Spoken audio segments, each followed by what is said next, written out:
بسم اللہ الرحمن الرحیم۔ اسی طرح دوبارہ بالکل حرم کے سامنے وہ جو دروازہ وہ بڑے صحن کی طرف ہے اور خیابان مرعشی میں آغا حسن زادہ عملی رحمۃ اللہ علیہ ہزاروں رحمتیں ان کی قبر مبارک پر، وہ بھی اسی زمانے کی بات ہے، 97 کی بات ہے ظاہراً،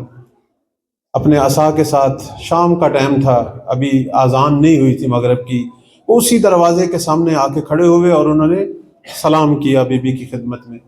ساتھ ان کے ایک شاگرد تھا سید بزرگوار، میں نے ان سے بھی اسی وقت یہی سوال کیا،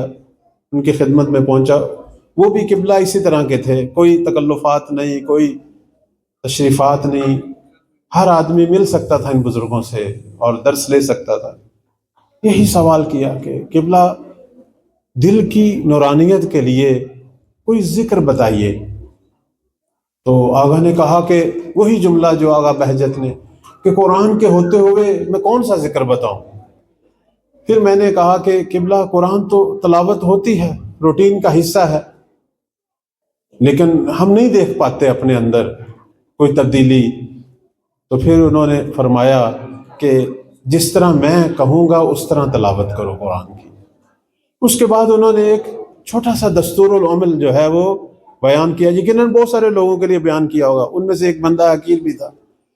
فرمایا کہ اپنے لیے ایک ٹائم معین کرو، جگہ کا نہیں میں کہتا، لیکن ٹائم ضرور معین کرو، اور اس ٹائم کے اندر چاہے ایک صفحہ، آدھا صفحہ، چند آیا، کوئی حرج نہیں، اس ٹائم میں قرآن کی ان چند آیات، جتنا آپ کے پاس ٹائم ہے، اس کی تلاوت کرو، ترجمہ بھی پڑھو، اور ایک تفسیر، کوئی ایک تفسیر اپنے ساتھ رکھو، کوئی بھی ایک تفسیر جو آپ کو پسند ہو، آپ کے ذوق کے مطابق ہو۔ اس تفسیر میں اتنی آیات کے بارے میں دیکھو کہ محمد و آل محمد نے یا صاحبان قرآن اور صاحبان معرفت نے ان آیات کے بارے میں کیا کچھ فرمایا،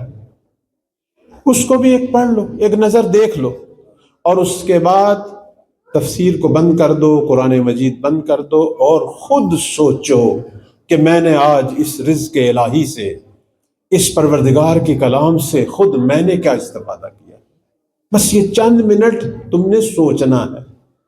اب یہ ٹائم 15 منٹ کا ہے، 20 منٹ کا ہے، اسے فکس کر لو اپنی زندگی میں۔ اور اس کے بعد اگلا جملہ جو ہے وہ آغا کا خاص جملہ تھا، کہا تھا کہ کچھ مہینے یہ کام کرو، پھر میرا فلاں جگہ پہ گھر ہے، پھر آنا، پھر میں تمہیں اس کے بعد والا مرحلہ بتاؤں گا۔